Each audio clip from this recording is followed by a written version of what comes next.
ओम ज्ञानतिमिरन्धस्य ज्ञानाञ्जनशलाकया चक्षुरुन्मिलितं येन तस्मै श्रीगुरवे नमः। वन्देऽहं श्रीगुरोः श्रीयुतपदकमलं श्रीगुरून् वैष्णवांश्च श्रीरूपं साग्रजातं सहगण रघुनाथान्वितं तं सजीवं साद्वैतं सावधूतं परिजनसहितं श्रीकृष्णचैतन्यदेवं श्रीराधाकृष्णपादान् सहगण ललिता श्रीविशाखान्वितांश्च। हे कृष्णा करुणा सिन्धो दीनबन्धो जगत्पते गोपेश गोपिकान्त राधाकान्त नमोऽस्तुते। तप्त कांचन गौरांगी राधे वृंदावनेश्वरी वृषभानुसुते देवी प्रणमामि हरिप्रिये। नमो महावदान्याय कृष्ण प्रेम प्रदायिने कृष्णाय कृष्ण चैतन्य नाम्ने गौरत्विषे नमः। पंचतत्वात्मकं कृष्णं भक्तरूपस्वरूपकं भक्तावतारं भक्ताख्यं नमामि भक्तशक्तिकम्। श्री कृष्ण चैतन्य प्रभु नित्यानंदा श्री अद्वैत गदाधर श्रीवासदि गौरभक्तवृंदा। हरे कृष्णा कृष्णा कृष्णा हरे हरे हरे राम राम राम हरे हरे। जन्माद्यस्य तोऽन्वयादितरतश्चार्थसुभिज्ञस्वराट् तेने ब्रह्महृदाय आदिकवये मुह्यन्ति यत्सूरयः।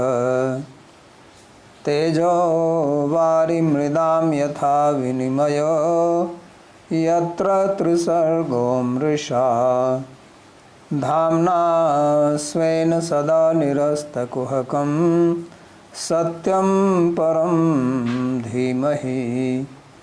नारायणं नमस्कृत्य नरं चैव नरोत्तमं देवीं सरस्वतीं व्यासं ततो जयमुदीरयेत्।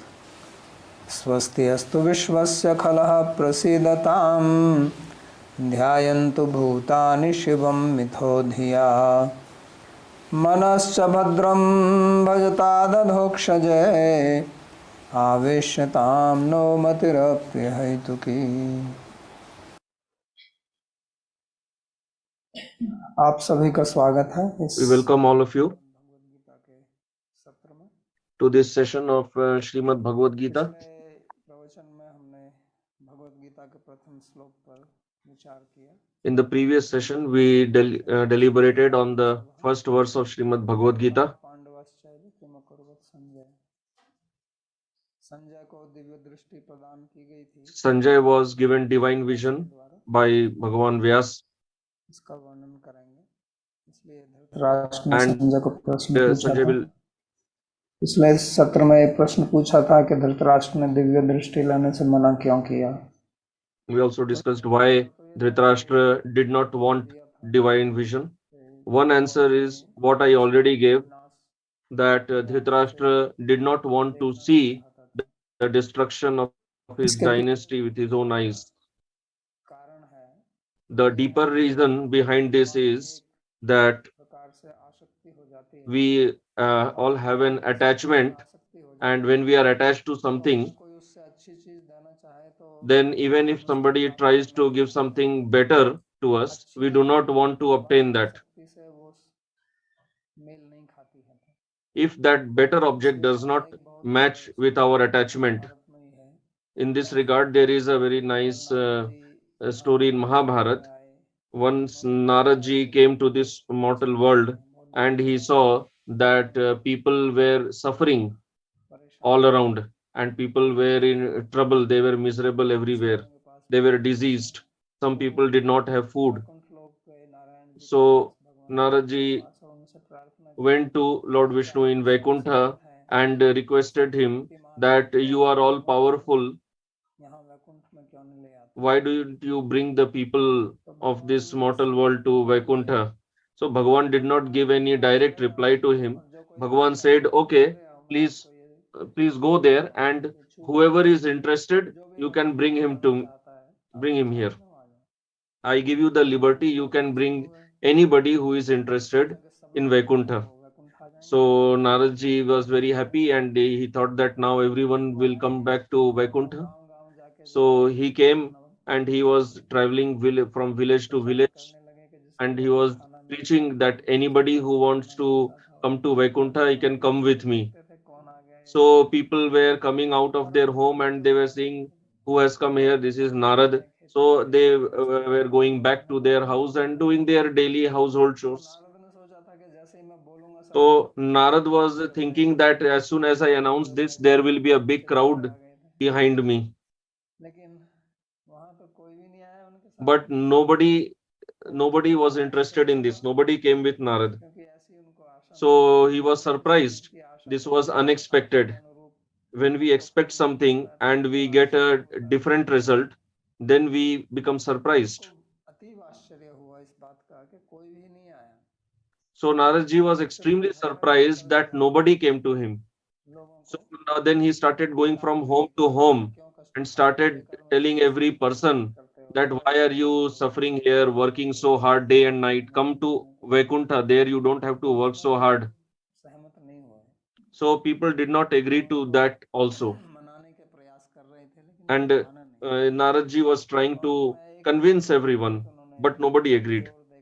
At the end, finally, he convinced one person with lot of force and pressure. So that person agreed and he said, okay, I am ready, I will come with you. But I have a condition. I have a desire that if I would have a son, now I am young. Then if I would have a son, then I would come with you. So Naradji thought that anyway, I don't want to go back empty handed to Vaikuntha. And Bhagavan will tell me you could not bring even one person to me. You were telling that you will bring the entire world to me.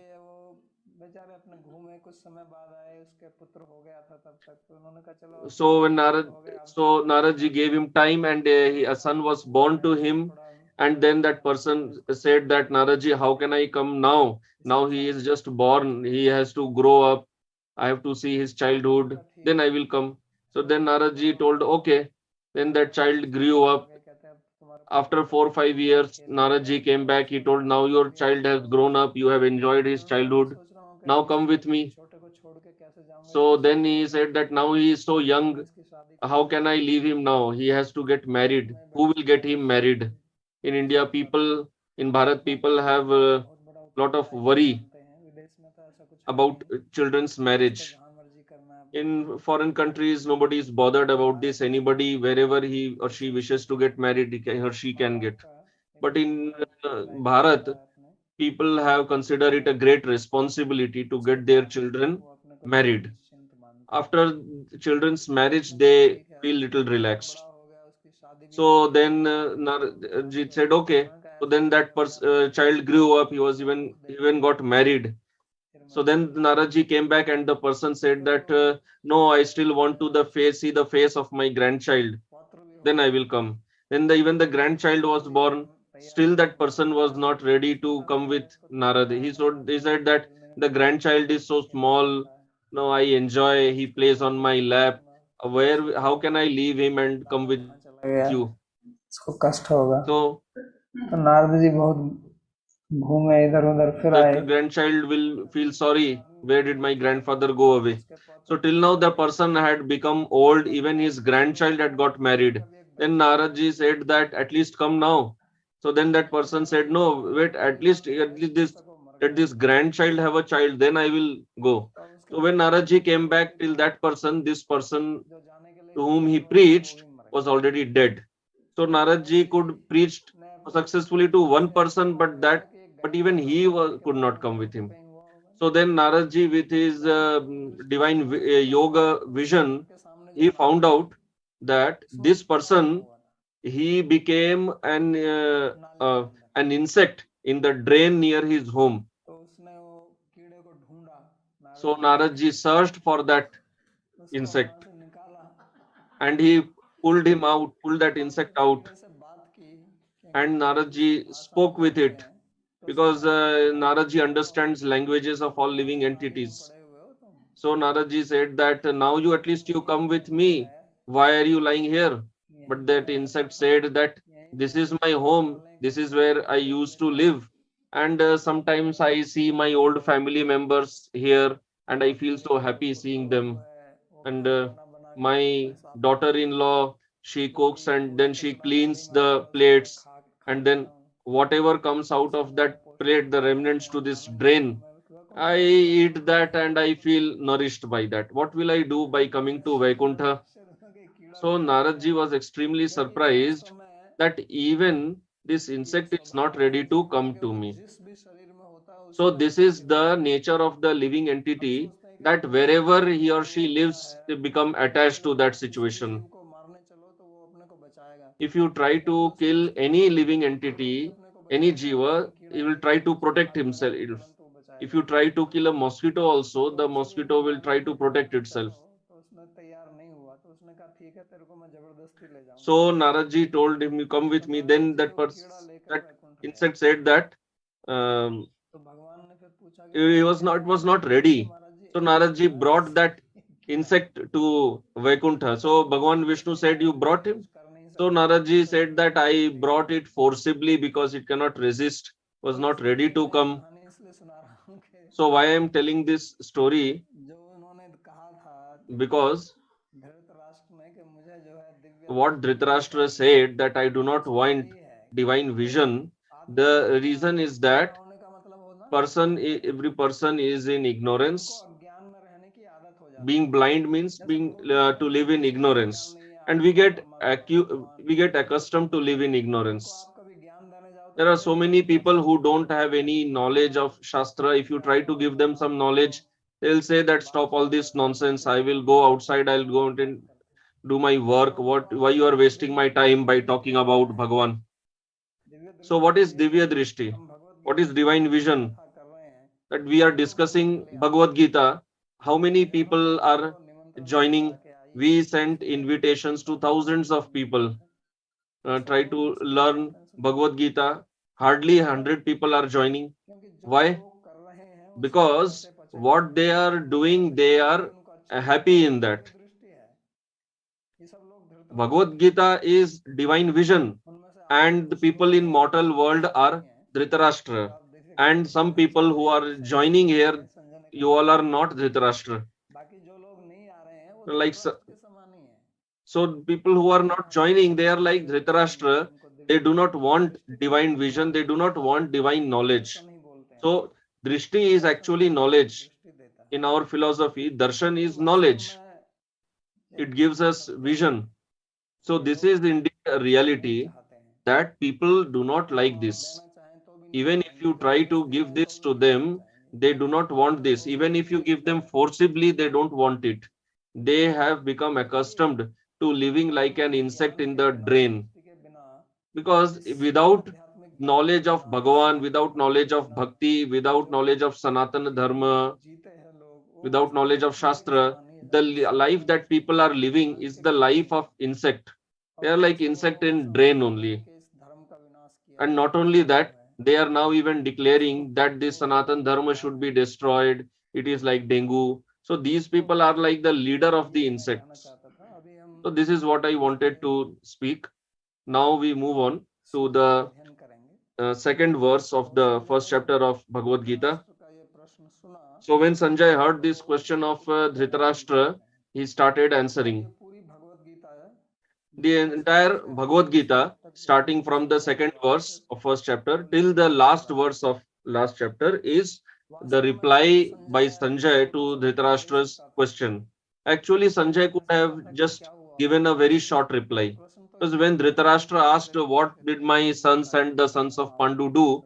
Sanjay could have simply replied that what happened was a war.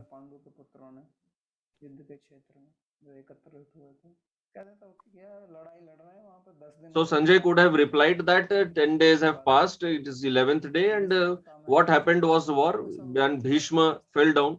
All this had happened. So was nothing in detail to narrate. But it is not like this. Actually, Sanjay wanted to narrate Bhagavad Gita to Dhritarashtra because person who has actual knowledge, he has lot of desire that others should also receive this knowledge. Those who are of Daivi Prakriti, those whose hearts are clean, those who experience this knowledge, they also want others to have experience of this knowledge. So that's why they want to share this knowledge with others. So actually, Sanjay, as a on the pretext to answering this question of Dhritarashtra, narrates Bhagavad Gita to him. So now Sanjay speaks.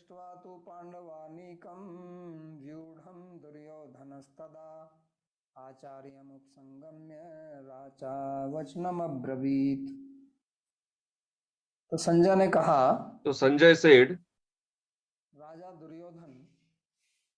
King Duryodhan, he saw the army of Pandavas. Anikam is the army which was arranged for battle. After that, he went to the Acharya. And then, having gone to the Acharya, Duryodhan spoke the following words.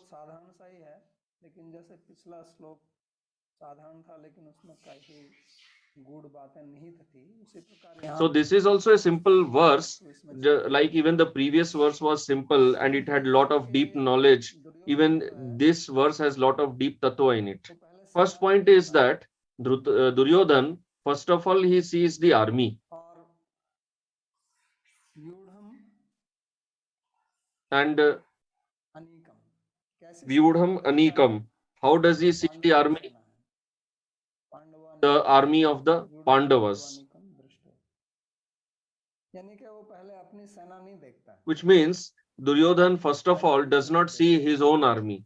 First of all, he sees the opposite party's army. And having seen the army, he goes to Acharya, who is Dronacharya. So ideally, he should have first gone to Acharya and then done whatever he would like. First of all, he should have gone to Guru, paid obeisances to Guru, and then whatever was his duty, he could have performed that.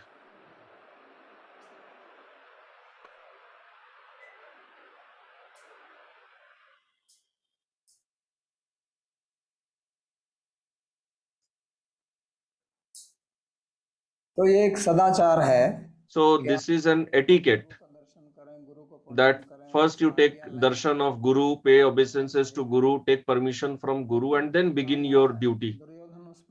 But King Duryodhan doesn't do like that. First of all, he sees the army. So what is the understanding behind this? That Duryodhan is actually not interested in his Guru, Acharya, he's simply self-interested. Just wants to get his work done. And he goes to Acharya for this purpose only. He goes to Acharya after seeing his army. So when he saw his army, he saw the army of Pandavas, he felt shaken internally. he saw the army properly. Actually, this is a quality of a good warrior, that when you have to fight the war, which with whomever with whom you have to fight the war, you should try to understand his strength, weakness, his strategy, preparations. So whenever we have to do any work, we should first of all analyze the situation, that what all obstacles are possible, who will be my enemies, who will be my friends. So this is fine. But the mood of Duryodhan is, first of all, he is seeing the army and then he is going to the Acharya. That means, why is he going to the Acharya? Because by seeing the army, he has become scared. And that's why he is going to Acharya. He will address the Acharya. The purpose of addressing will be to provoke him. And this is why in this verse it is said, Racha Vachanam Abravit. So actually it was sufficient to say Raja Abravit, like it was told earlier, Sanjaya Uvacha. It was not said Sanjaya Shlokam Uvacha. It was not said Sanjaya Uttaram Uvacha. That's Sanjay replied. It was simply said Sanjay said. But here it is said that the king went to Acharya. What is the need to tell Vachanam Abravit? So in the Sanskrit Shastras, they have a speciality that they do not use any word in vain. Any word which is used, although it may seem that it has no use, but actually it has use. We may not understand, that is another problem. So the commentators, they analyze very deeply and they reveal the hidden meaning behind every word. So here also, why Vachanam is said, that when king will speak, he will speak some statements of diplomacy like a king. So what king will speak now is simply not going to speak some words of paying obeisances. He wants to actually fulfill his self-interest.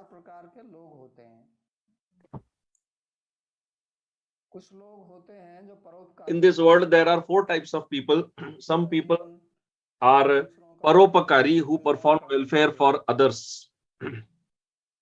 Their life is for others' welfare.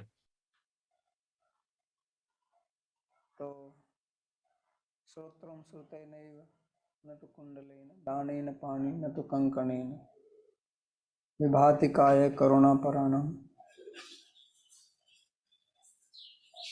तो जो करुणा परक लोग होते हैं, so those who are compassionate, they work for others. They are known as paropakari. They are called sadhu, mahatma. All these words are used for them. They don't have any self-interest, because what they wanted to attain in their life, they already attained. Now they are living. Now if they are living for others' welfare. Second type of people are who have their own self-interest. They want to fulfill that, and in the midst of fulfilling their own self-interest, if they can do others' welfare also, that is fine. Their primary objective is not to perform welfare for others. Their primary interest is their self-interest. But in that, if they can do some welfare for others, that's also fine. This is the second category. The third category is self-interested, selfish people. They want to fulfill their self-interest, and even if for fulfilling their self-interest, others are harmed or others have to face some loss, they don't mind. They just want to fulfill their selfish motive. These people are known as Swarthi. So Duryodhan falls in that category of people. He just wants to fulfill his self-interest. He just wants to win the war. Whether the Dronacharya is sacrificed in that, whether Bhishma is sacrificed, others are sacrificed, he doesn't care. He just wants to be the king. The last category of people are, they are apakari. They are known as Daitya, Asura, etc. they cause trouble to others and they derive happiness in this. This is their objective in life, that just trouble others and enjoy. These people are known as sadists in the modern psychology.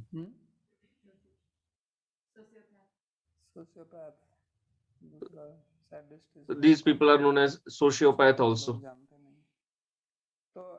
The common word is sadist.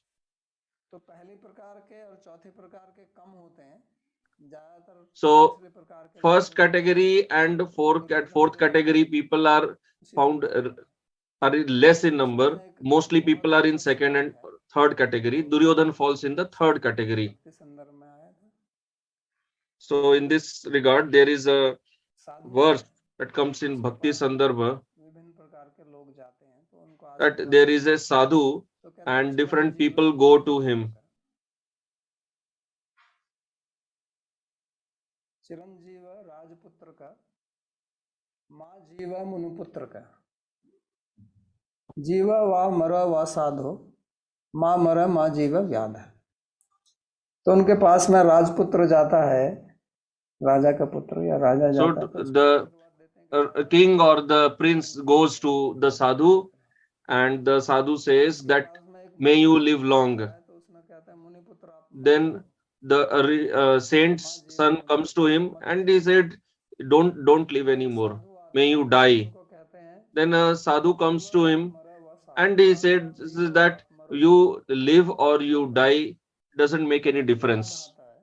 And then a hunter comes to him and he replies, may you neither die neither live nor live.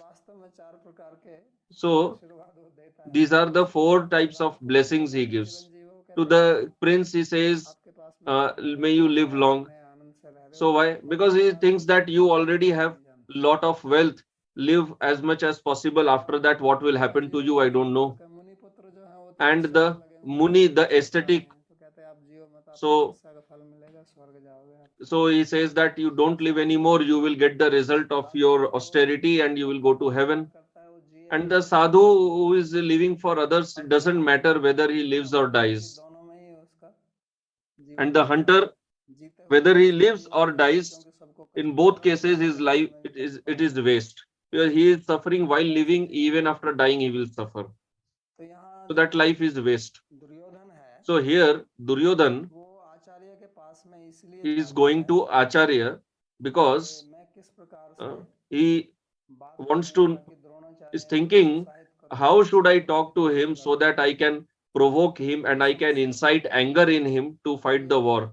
Because what was the trouble? The trouble was that Dronacharya's main disciple Arjun is fighting on the opposite side, and Dronacharya loved Arjun very much. Not just like his son, he liked Arjun more than his own son. He taught those skills to Arjun which he did not impart even to his son. He taught Arjun how to release Brahmastra and take it back. But to Ashwathama, he just taught how to release Brahmastra. But how to take it back, he had not taught it to his own son, because he did not consider his own son to be worthy of learning how to take back the Brahmastra. So Duryodhan is worried that if Dronacharya doesn't have the feeling of anger towards his disciples, the Pandavas, to whom he has special love, so he wanted to provoke Dronacharya against the Pandavas. So this is the diplomacy, this is the niti that people apply. They will come and they will glorify us so that they can get their work done. So people glorify us in different ways. One glorification is as it is, glorification as it is, which is very rarely found. Mostly the glorification that people perform, it is not real. It is not as it is.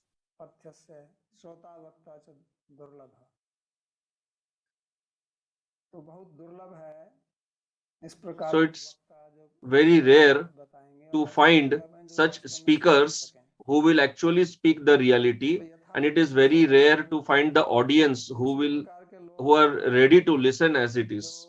So there are many people who glorify, whose glorification is false, the false glorification. Nowadays, I see lot of this type of glorification, especially where there is a big audience, big stage, and people glorify each other. And there is lot of exaggeration in that glorification. Of course, it has some amount of reality. Otherwise, why would that person even sit on the stage? He has some quality, that is why he's sitting on the stage. But to glorify it beyond proportion and extending the glorification, raising the person to such a high pedestal which he does not deserve, it has become common nowadays, especially in politics. This is very common. The third type of glorification, so first was yathartha as it is, and the second was exaggeration, and the third is called vyajastuti. Vyajastuti means false glorification. In that, the glorification is actually intended for criticism. So like if there is a weak person and you tell him that, oh, you are so strong, so the other person understands that he is not being glorified. It's like if somebody is not good in study and you tell him, oh, you are so scholarly. So in that, the speaker and the audience both understand that this glorification is not real. And the fourth type of glorification is that which is done out of selfish motive to get some work done, which is called flattery.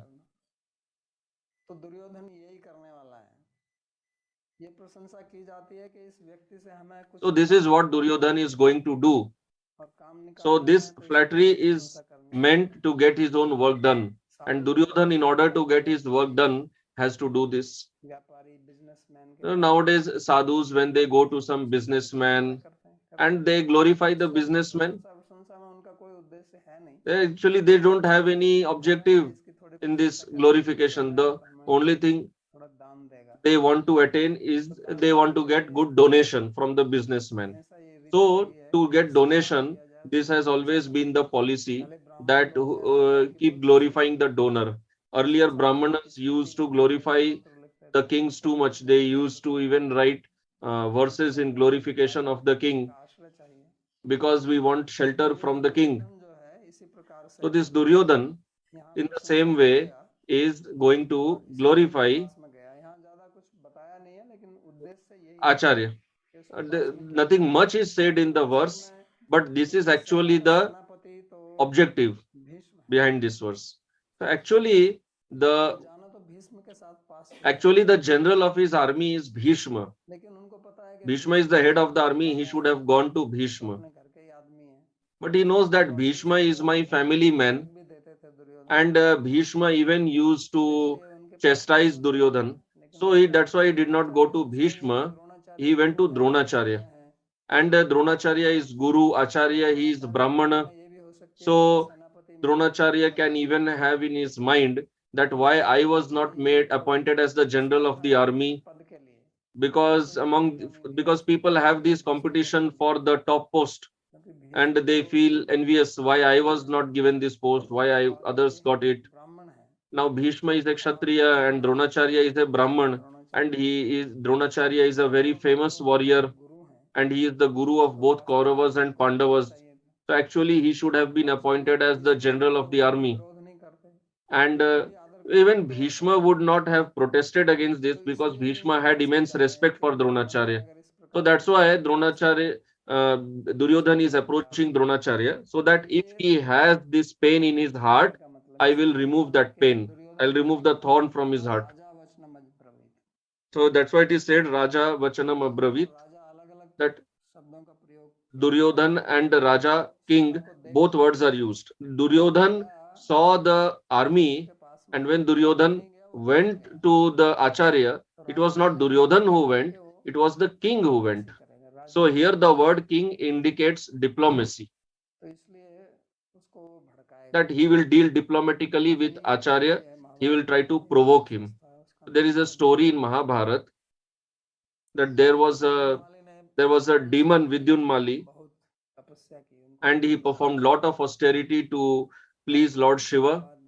And after a long time, Lord Shiva appeared to him, and he said that, tell me, what do you want? So Vidyunmali said that, please give me an aeroplane, such a plane which can travel at such a speed which will never be obstructed, which can travel anywhere, and it cannot be destroyed by anybody's attack.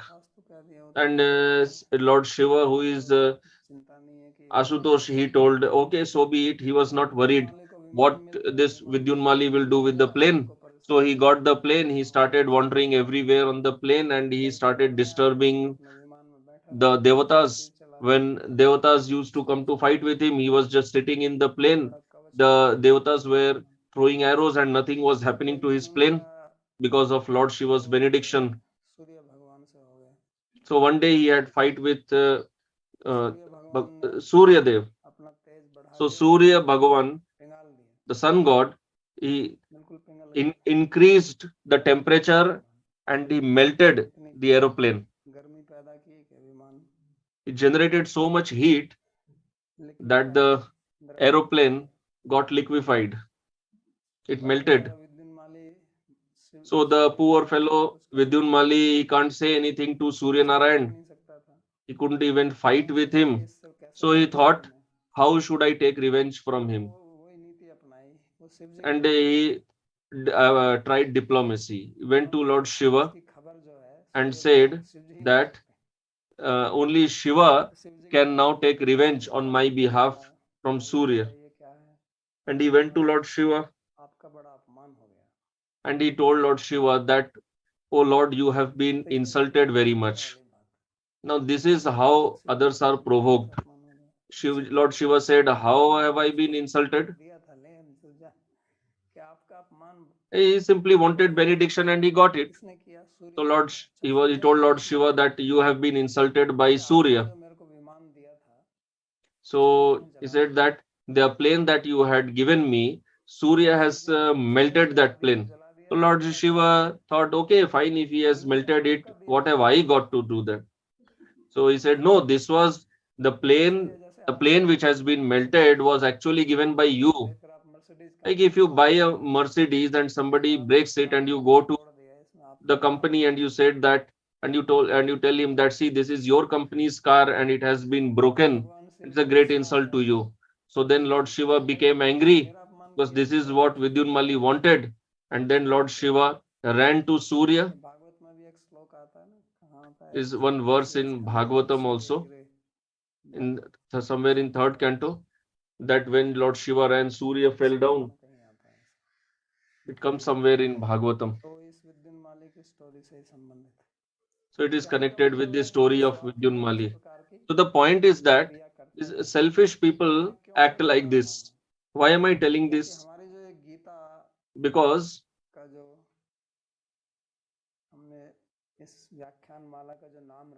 the title that we have given to this series of Bhagavad-Gita sessions is Bhagavad-Gita and Our Life. That's why I am trying to explain these verses of Gita in a practical way, that these are the situations that we face in our life. People provoke us and we get provoked and we get ready to fight. Even your wife may provoke you, your husband may provoke you. The wife may have problem with somebody and she provokes. So then the husband will fight with his mother, and this is how mother-in-law, daughter-in-law start fighting.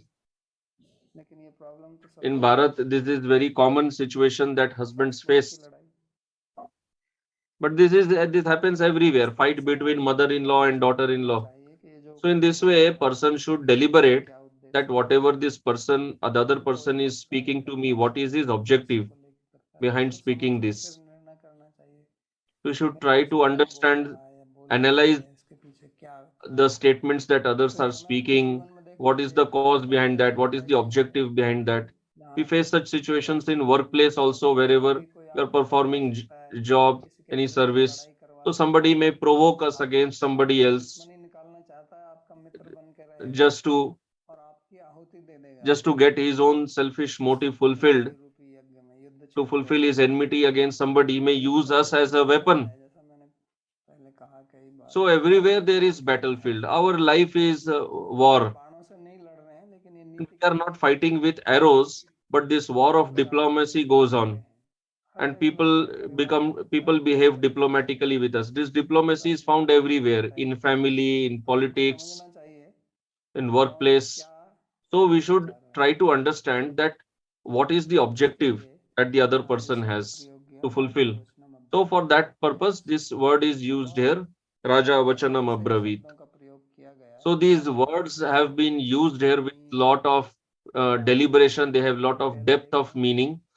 And the verse doesn't contain so much detail. If you want to understand things in detail, then study Mahabharata. Gita contains the wisdom in essence. So King Duryodhan goes there to Acharya, and this is what he speaks. So it is natural that when Dronacharya saw this, that the king is coming to me. So if Duryodhan would have wanted, he could have called Dronacharya to himself, because he has this right. Even the king can send message to Guru and call the Guru to his court. If you study the histories of kings in India, they used to send messages to Acharya, and the Acharya used to come to the court of king to discuss. So this is actually diplomacy, that why Duryodhan is going to Dronacharya, so that Dronacharya will feel respected by the king, and if he has some anger inside his heart, that anger will go away, the anger against Duryodhan. The second word used for Dronacharya is Acharya. So we should understand this word Acharya. People use this word casually without understanding its meaning.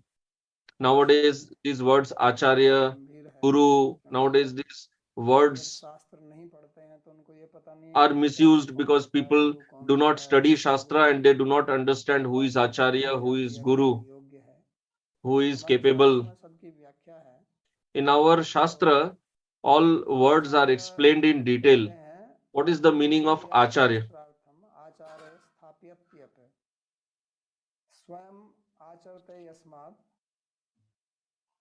आचार्य तस्माद उच्यते तेन आचार्य कीर्तित और आचार्य तेन कीर्तित. तो आचार्य उसको कहते हैं. So Acharya is one who उनको शिष्य को समझाता है, explains the meaning of Shastra to the disciple. तो आतनोति उसकी व्याख्या करता है. Atanoti means to explain, बताता है शास्त्र के विभिन्न जगह से. who churns the Shastra and explains its meaning to the disciple, and he brings the meaning of Shastra in practical application also, in behavior also. He also teaches the disciple how to apply the teaching of Shastra in his own life. He simply doesn't give lecture, and not that he is not checking whether the disciple is applying or no. And the Acharya applies the teachings of Shastra in his own life. If the Acharya does not apply the teachings of Shastra in his own life, then how can he be called Acharya? So these are the three things for which he is called Acharya. Number one, he should be well versed in Shastra and he should be teaching Shastra. He teaches the meaning of Shastra.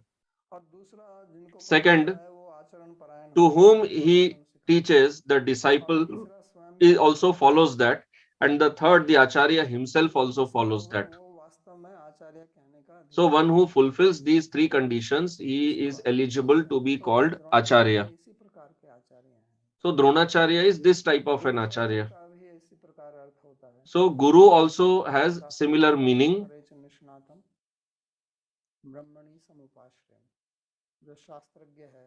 One who has deep knowledge and experience of Shastra and applies the teachings of Shastra in his own personal behavior. आजकल इस प्रकार के बहुत गुरु हैं जो Nowadays, there are many gurus इस व्याख्या के अनुरूप who नहीं है, do not fit in तो this उनके लिए भी एक श्लोक definition of उन्होंने बोला है पार्वती को, बहुत महत्वपूर्ण है।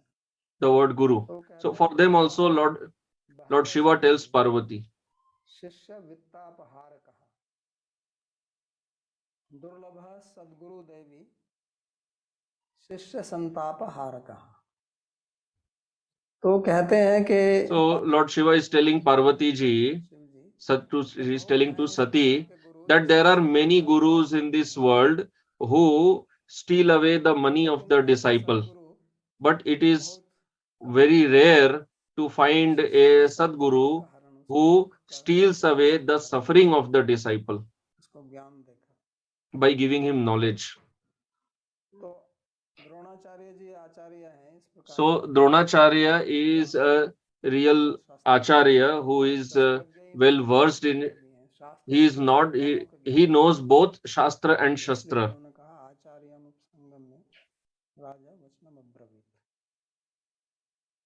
तो इसके बाद में फिर हम आगे बढ़ते हैं दूसरे श्लोक पर। तो ये तो इसका अनुवाद है। संजय ने कहा, उस समय पांडवों की सेना को युद्ध के लिए तैयार देखकर राजा दुर्योधन ने अपने So this is the translation that ये शब्द कहे।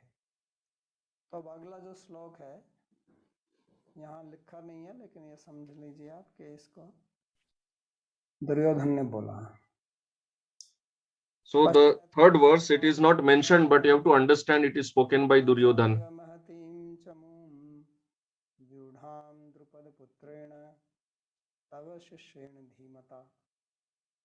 तो अब देखिए किस प्रकार से एक कुशल राजनीतिज्ञ के So now we should see how Duryodhan is speaking like an expert diplomat.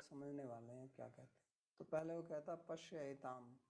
So first of all, Duryodhan speaks Pashyaitam Panduputranam. पांडुपुत्राणाम आचार्य, आचार्य शब्द का बाद में प्रयोग करता है। कहना तो ये चाहिए था, हे आचार्य, इस पांडुपुत्रों की सेना को। So he should have told this later. First he should have told that, oh Acharya, please see this. सेना को ओ आचार्य। Acharya. No, he is telling that see this army, oh Acharya. प्रकार से जैसे उनको ये आज्ञा दे रहा है कि देखिए। So in one way he is giving an order. See this, oh Acharya. See what they have done. So this is a strategy to provoke that see what Pandavas have done. Such a big army. Actually, Duryodhan's army is very big. He has 11 Akshauhini soldiers. And Pandava's army consisted only of 7 Akshauhini. Duryodhan's army is almost 1.5 times of Pandava's army. So actually, the bigger army belongs to Duryodhan. But he is showing to Acharya that the army of the enemy side is bigger.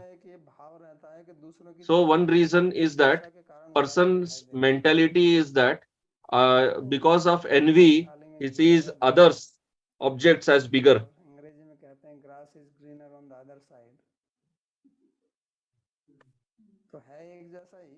So it is actually same thing like in English we say grass is greener on the other side.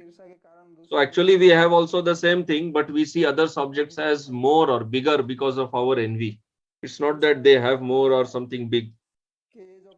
Another reason is that this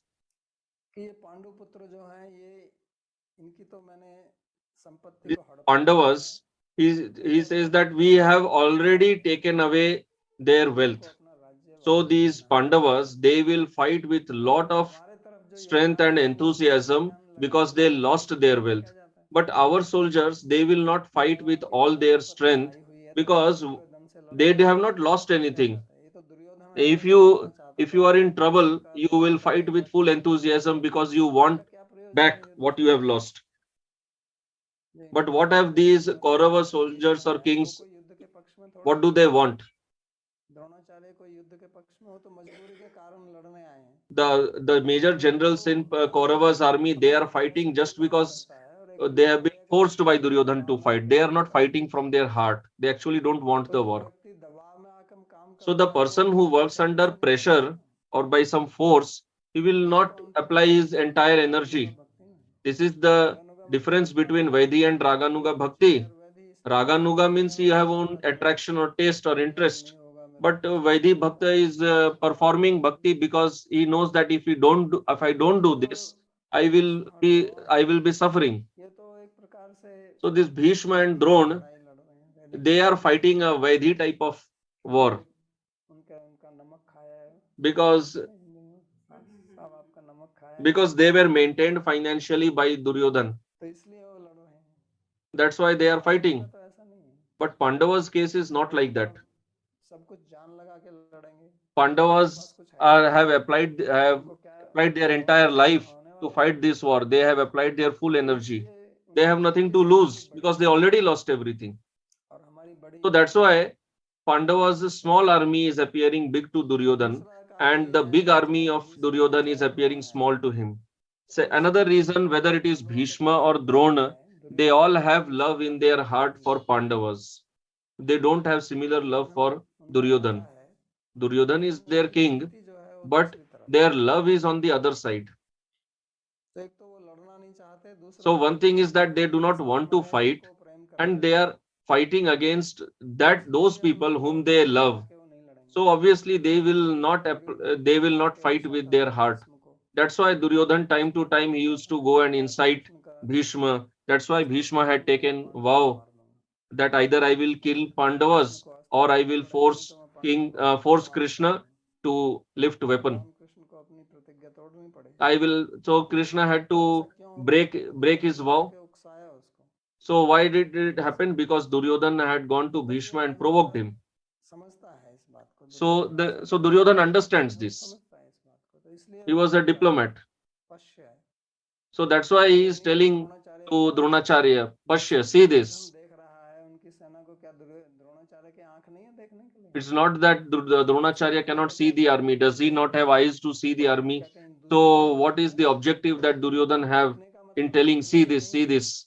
So here, see this does not literally mean see. Actually here, that is not the objective. Here it means that try to understand that what is their level, what is their standard. Don't take the Pandavas lightly.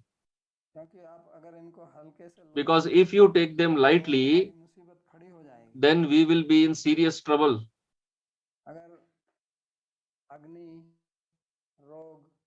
If fire, enemy, rain, if somebody takes them lightly,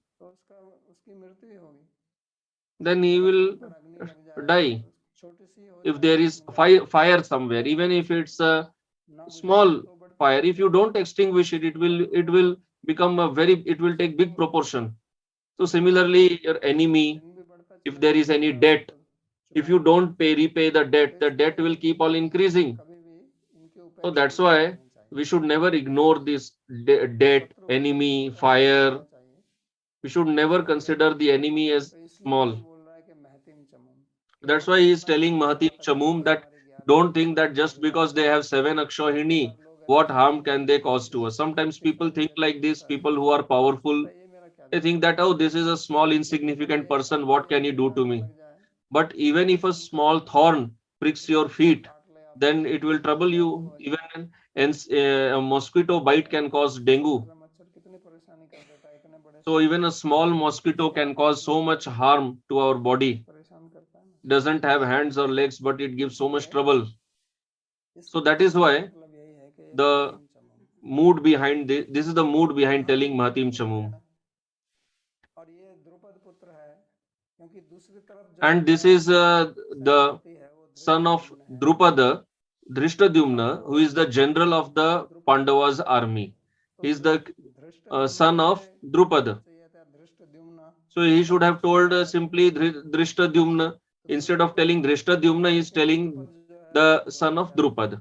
Why is he bringing the point of Drupad? Because Drupad is the enemy of Dronacharya. because Drupada and Dronacharya, they were friends earlier, but later they became enemies. Friends only turn into enemies. If you have some friend, then if you have some enemy, there is a high chance sometime he would have been your friend. Nobody becomes enemy suddenly. One who is friend earlier only becomes enemy later. So this is to remind him that the army that you see in front, this army has been arranged by your disciple Drishtadyumna, who is the son of Drupad, your enemy. And this is your disciple, and he is so intelligent. And your disciple who is so intelligent, what is the point behind this? That if your disciple is so intelligent, does it means that you should be more intelligent? Naturally, this should be the meaning, but here it doesn't mean like that. Now, if somebody comes to a guru and glorifies his disciple, so it is indirect glorification of guru only. But here it is not like that, because here he is indicating that your disciple, your son is standing against you only. If your disciple or your son stands in your opposite party and is glorified, will you like that? You will enjoy your disciple or son's glorification only as long as he is in your party. If he goes in the opposite party, then his glorification will increase your anger. So that's why he is using the word dhimata for the disciple, that he is glorifying that disciple who is sitting on the opposite party of the guru. So obviously this will increase the anger of guru, that I will see him. I have only taught him and now he is going to fight against me. Let me see what he can do to me. So in this way, Duryodhan is using diplomacy. He is choosing calculated words to incite feelings of anger in Dronacharya's heart. If you simply read the verse, you will not understand all this. You will think that what is this?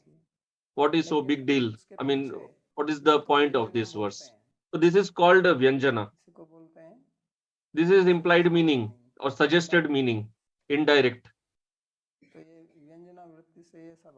So by Vyanjana Vritti, we get all this understanding of the verses in our Shastra. He's telling, he's very intelligent. It means he is trying to indirectly indicate to Dronacharya that he is a big fool, because he is your disciple only. You only taught him. Although it was already pre-decided that Drishtadyumna will kill you. And you already knew that Drishtadyumna was born from Yajna. Drishtadyumna and Draupadi were both brother sister. They were born from Yajna. Drupad had performed a fire sacrifice, a Yajna, that I want such a son who can kill Dronacharya. So Drishtadyumna was born from the fire. He was actually not born from Drupad's wife. He was born from fire. That is why Draupadi is also known as Yajna Saini, because she was born from Yajna. So although you knew that Drishtadyumna is born to kill you, still you gave him education of military art. Now he cannot tell like this directly to Dronacharya, who is his guru, but he is telling like this indirectly, so that Dronacharya can get provoked and he can fight with his heart and he can defeat the Pandavas. So this is the purpose of this verse. So we'll stop here. If you have any question, kindly ask.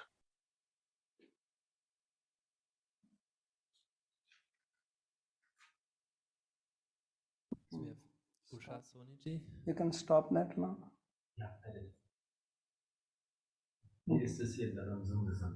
Okay.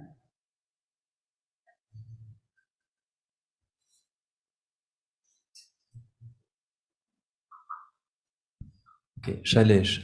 Pranam Babaji, what is the meaning of the word Drona, Dronacharya's name? Drona means a pot. It's like you have lota pot. He was born in that. He's actually a test tube baby. Son of Bharadwaj. Usha Soniji? Yes.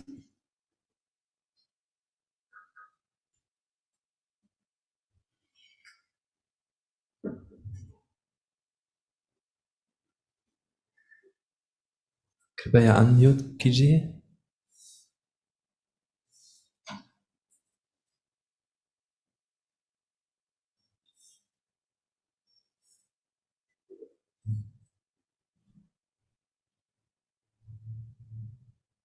पूछिए क्या पूछना। I don't see anything here.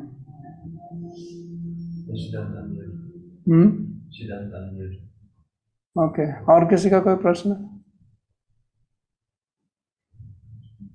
Yes, Dheera Lalit ji.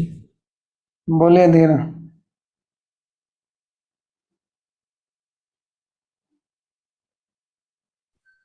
Radhe Radhe, Dandavat unmute Pranam. करके बोलिए। Thank you for the class. I just got a question. There was so much importance given to Dronacharya being an Acharya, being a learned person, not only in Shastra, but also in Shastra. And then also, obviously, Bhishma Dev, who's actually one of the great Mahajans.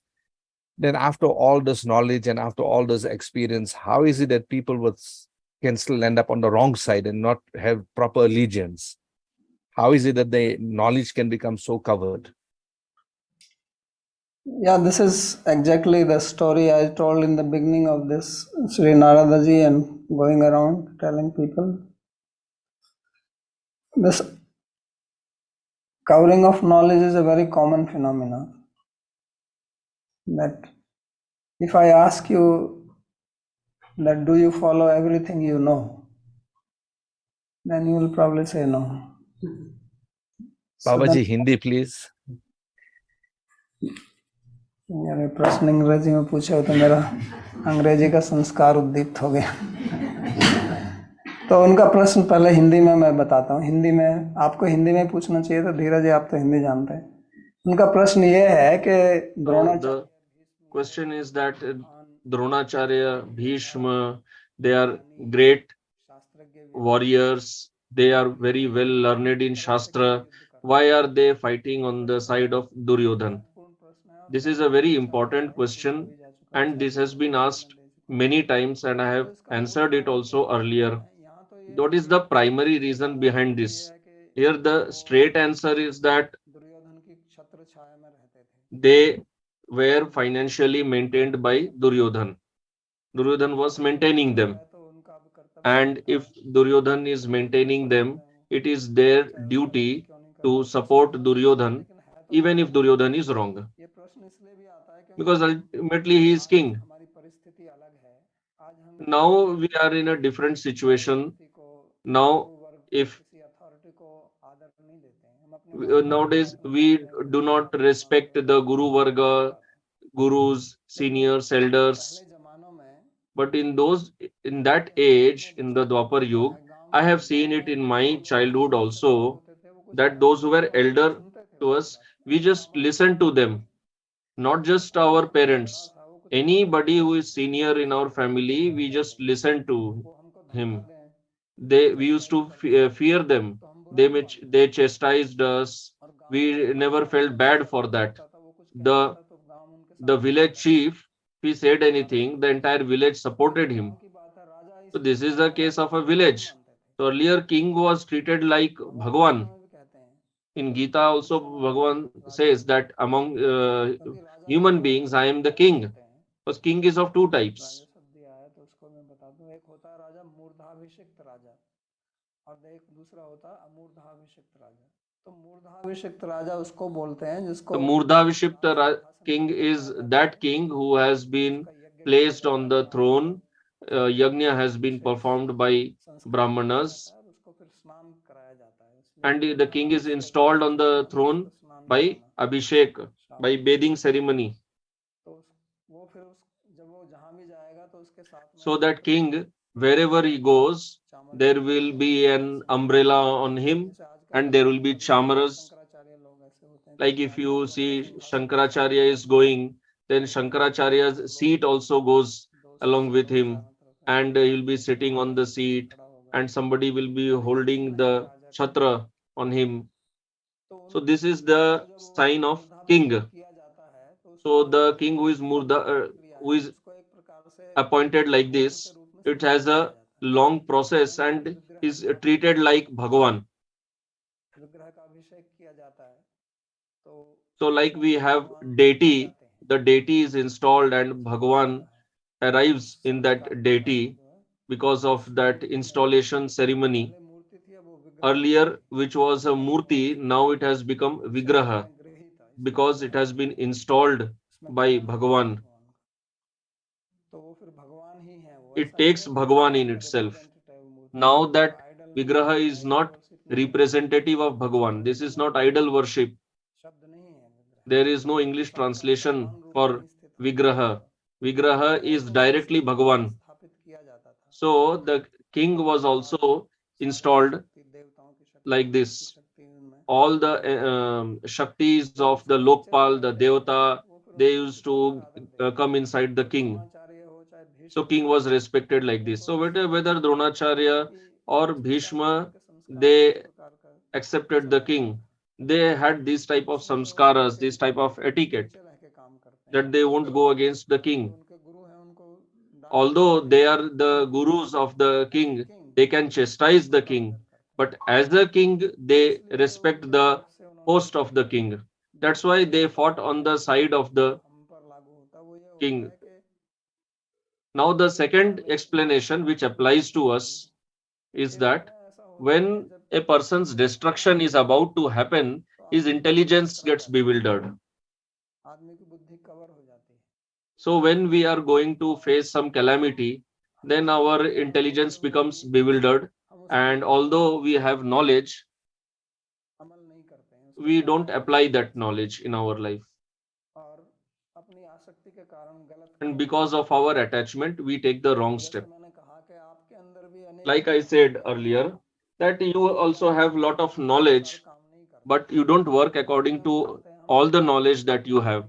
We know that we should not speak lie, we should not do violence, we should not trouble others, we should not criticize others.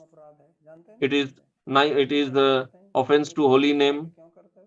And then this question arises, why do we offend others?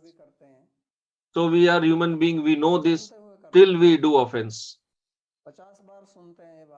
We have heard it 50 times that we should not criticize other devotees, still we do that. So why we are doing this? So Bhishma and Dronacharya also are human beings like us, they are not Bhagavan.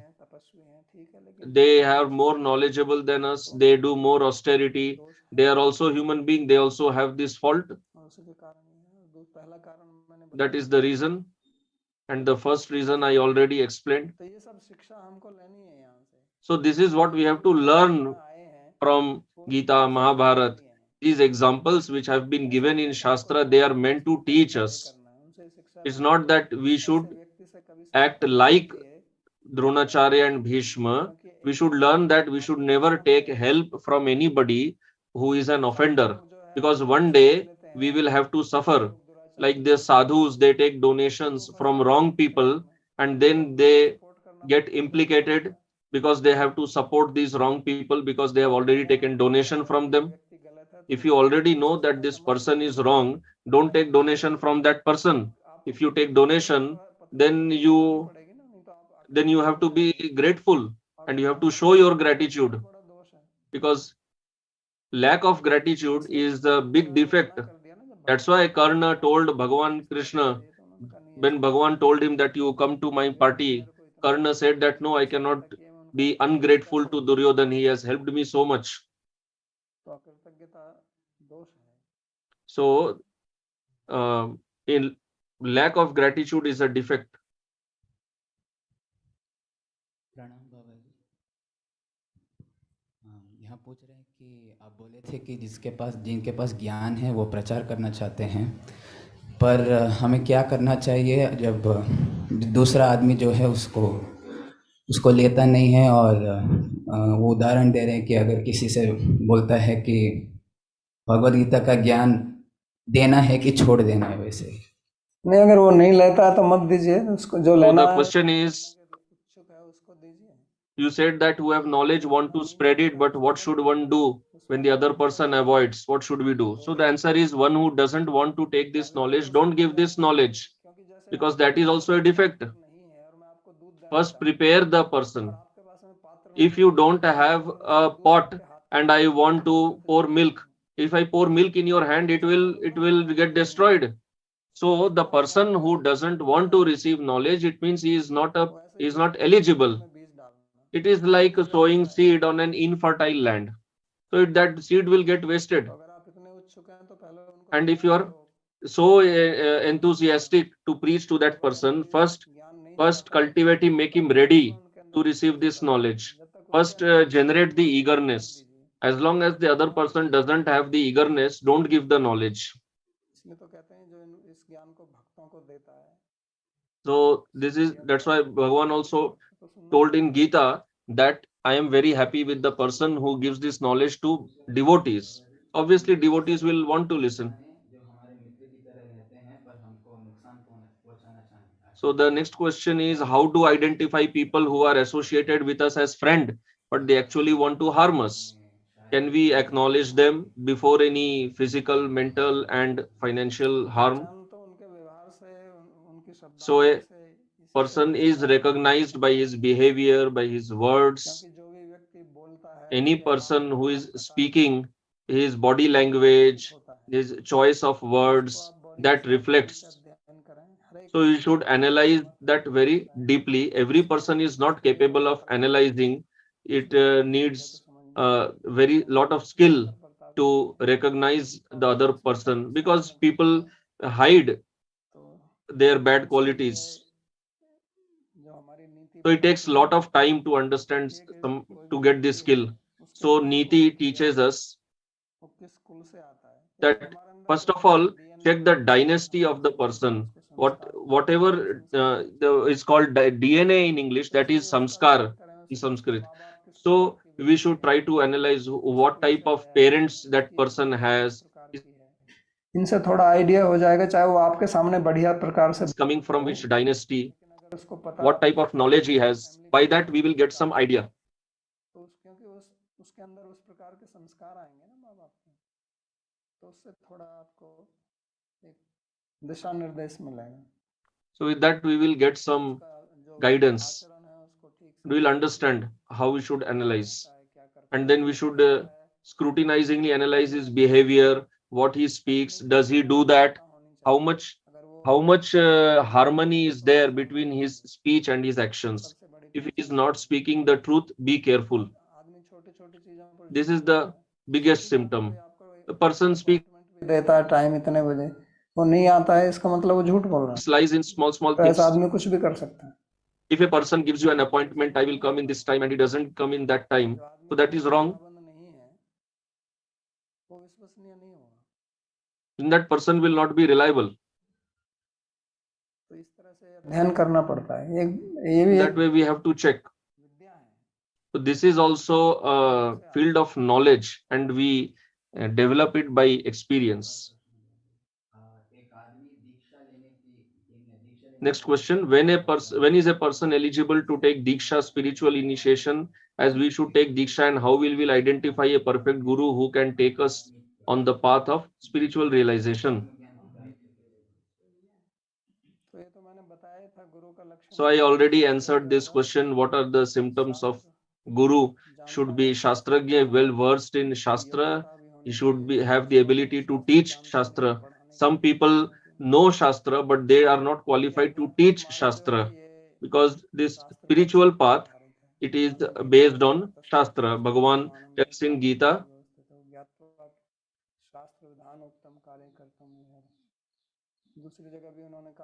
in other place also he has told.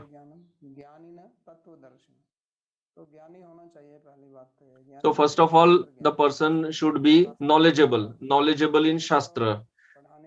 Second, he should be qualified to teach others, and he should even have interest in teaching others. Some people have knowledge, but they don't want to share with others. They don't like to teach. So this is first thing we have to understand in Guru. As far as Diksha is concerned, you should be inquisitive. You should have Shraddha in Shastra. This is the qualification.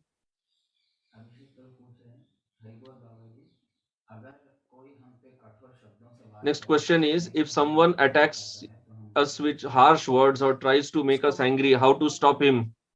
So the answer is, don't stop that person, stop oneself. We have to stop ourselves only. When somebody is attacking us with harsh words, we can't stop the other person. We should. The problem is that we want to rectify or reform others. We cannot do that. We don't have any control on others. If we can have control on ourselves, that itself will be a big achievement. So we should maintain ourselves. We should control our mind. Nobody can cause much harm to us if we are self-controlled, because you cannot clap with one hand. How long that person will criticize us? He will stop us. Nowadays people write all kinds of things on social media, email. So many times it happens to me, I don't answer only, then the other person becomes quiet. If I start answering, then this war of words will continue. So what are we going to achieve with that? So so somebody speaks some nonsense on social media, I just read and understand that, and I stop there. Next question, do Ramayana and Mahabharata happening every yug, and will it happen? Answer is, Ramayana and Mahabharata are happening now only. This is all the time happening. Now also it is happening.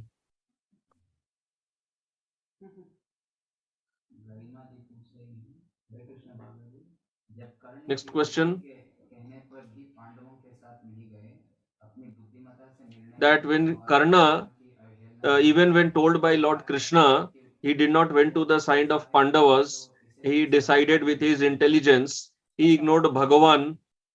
So it is said that he was helpless. So how can we understand in the context of his helplessness? So the answer is that how do you consider him helpless? He did not listen to Bhagavan's words. That's why he got the reaction of his karma. So in one way, everyone is helpless. So he was so helpless. He was left in water by his own mother. But after that, Adhirath, Radha, they took him and they grew him up.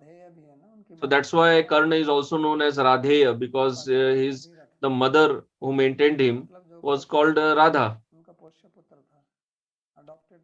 He was the adopted child of Adhirath and Radha. So he had this competitive feeling in his heart. That's why he suffered whole life. So person should understand who I am, what is my eligibility, and I should work like that. When we become focused on others, Karna was always focused on Arjun. His life was revolving around Arjun. That how should I defeat him? How should I insult him? How should I kill him?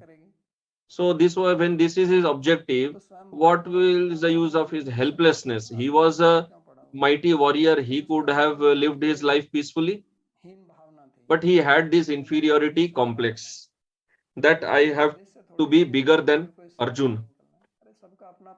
So this is not a proper goal of life, that I have to become bigger than somebody. It is your karma that you got this type of mother. So now forget about that. It is just because of your karma. Now just don't just hold on to that.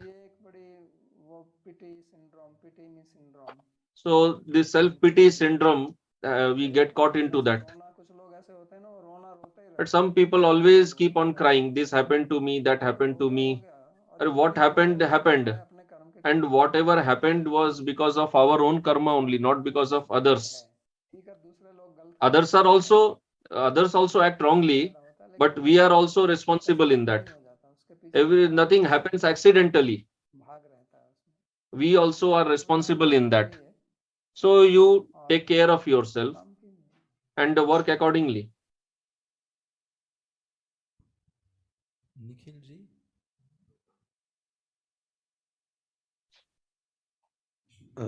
हरे कृष्णा बाबाजी महाराज, आपके चरणों में बारंबार प्रणाम। पिछले कुछ lecture में राग द्वेष के ऊपर एक चर्चा हुई थी, उसमें एक श्लोक आया था। So the question is, in the previous lecture there was some explanation on raga dvesha. So as you said that we can study Sadhak Sanjeevani edition of Bhagavad-Gita. So there Sri Ram Sukdas ji has said that where there is rag, there will also be dvesha. And the sadhak should not have rag towards sadhana, then there, when there will be obstacle, then there will be dvesh also. But if we have prema in sadhana, then you will cry that I am not able to do sadhana properly. So I am not able to understand what is the difference. He is telling that there should not be raga in sadhana, but there should be prema in sadhana. So answer, have you studied Upadeshamrita of Rupa Goswami? So Rupa Goswami ji tells 6 obstacles to bhakti. One of them is agraha. So he has told about agraha, niyamagraha. So what is niyamagraha? This is niyamagraha, that you become attached to the niyam or the rule. So this happens because of ahankara. This is the difference between raga and prema. So when it is about raga, then it is my own ahankara. I go daily to Mangal Arti. So then you become famous for this, that I cannot miss Mangal Arti. Now you are going Mangal Arti because you are known for attending Mangal Arti daily. You are not going for Bhagavan. Now you have got this ahamkar that I daily attend. So now you are doing it for yourself, not for Bhagavan. This is a very subtle point. People don't even discuss this, that why Rupa Goswami is talking about this niyamagraha, that people think niyam is very nice, we should follow niyam. Then why he is talking of niyamagraha? So this is a very subtle point. So these anarthas, they are so subtle that they are not even visible. We don't realize them. So on the path of bhakti, we do many things because that satisfies us. Prema means satisfaction of Bhagavan, anukulyena krishnanushilanam, and raga means my own satisfaction. And there is a very subtle difference between these two. There is a very fine borderline between these two. So for that you have to develop subtle intelligence. You have to fine tune your intelligence, because you can understand this, that whether you are doing this because of your ahamkara or prema. Because others, what will they understand? They don't understand their situation only. Only a very advanced devotee only can understand this. He can identify this. So you have to be very careful in this regard. That why am I doing this? So this is what Ram Sukdas ji is trying to tell this, although he is not explaining in exactly the same way, but this is the idea behind his explanation. So basically he is telling that such a sadhaka, he is worshipping his own ahamkar. He has made a deity of his ahamkara, that I don't miss Mangal Arti. Now he is worshipping his own ahamkara. Whether he is sick or whatever, he will attend. Actually, if he has real love for Krishna and he goes to Mangal Arti, even if he is sick or whatever, is very good. But if he is not doing for that, if he is doing for his amkara, then it is not of much use. Bhagavan sees the bhava, not the activity. Activity can be done by some thief actor also. That's why Bhagavan is called Bhavagrahi Janardhan. So Bhagavan sees the bhava. Bhakti is not activity. Bhakti is bhava. The activity happens because of bhava.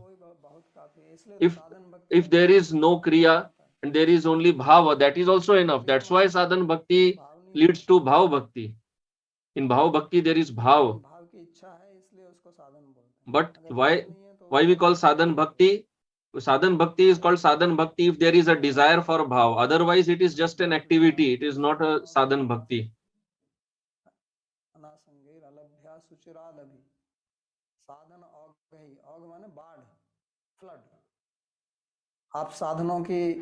So even if you bring a flood of sadhan, but if you are not attached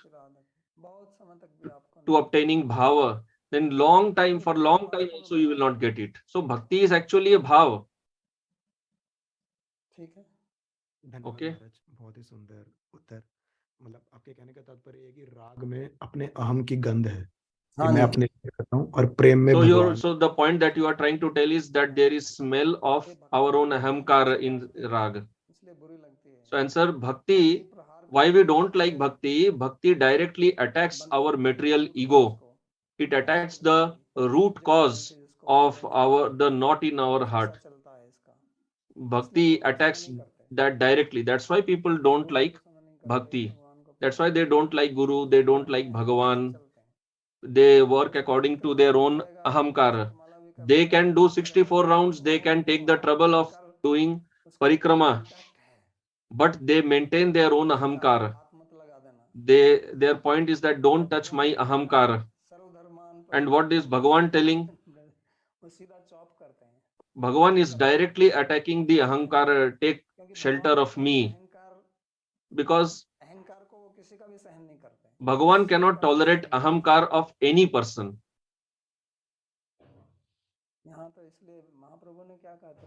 That's why Mahaprabhu said Trinadapi Sunichena. This is the formula. This is the formula of bhakti, Trinadapi Sunichena. But we get ahamkara in that also. I am most humble servant. So this is an ahamkara. You are most humble, and you are even daring to call like that, most fallen, most humble. So you are attaching most in that. Even if you declare yourself fallen, you don't want to be declared as fallen or humble, but in that also you want to be declared as most fallen or most humble. So ahamkar is like that. No matter how much it falls down, it again stands up. So ahamkar is a demon like that. If you cut off one head, again head will come up. It will come up like in another way. And it will come up in such a way that you will accept it happily.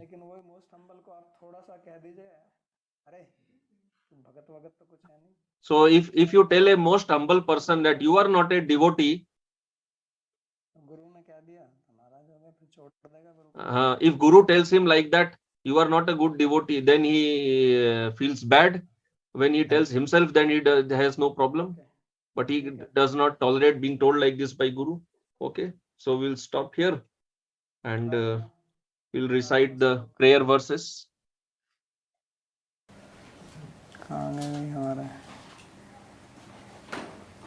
सर्वोपनिषदो गावो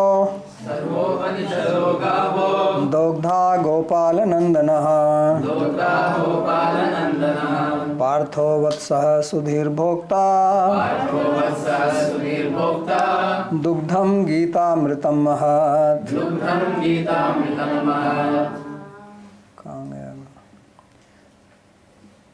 एकं शास्त्रं देवकी पुत्र गीतम् एको देवो देवकी पुत्र एव एको मन्त्रस्तस्य नामानि यानि कर्माप्येकं तस्य देवस्य सेवा कार्पण्यदोषोपहतः स्वभावः पृच्छामि त्वां धर्मसम्मूढचेतः यच्छ्रेयः स्यान्निश्चितं ब्रूहि तन्मे शिष्यस्तेऽहं शाधि मां त्वां प्रपन्नम्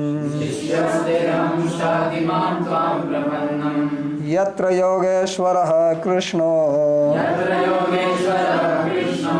यत्र पार्थो धनुर्धरः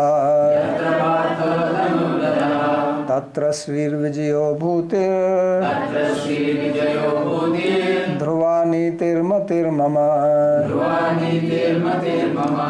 कृष्णाय वासुदेवाय देवकी नंदनाय च नंदगोपकुमाराय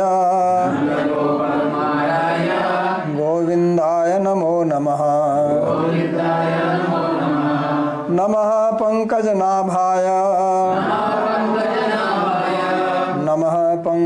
पंकजमालिने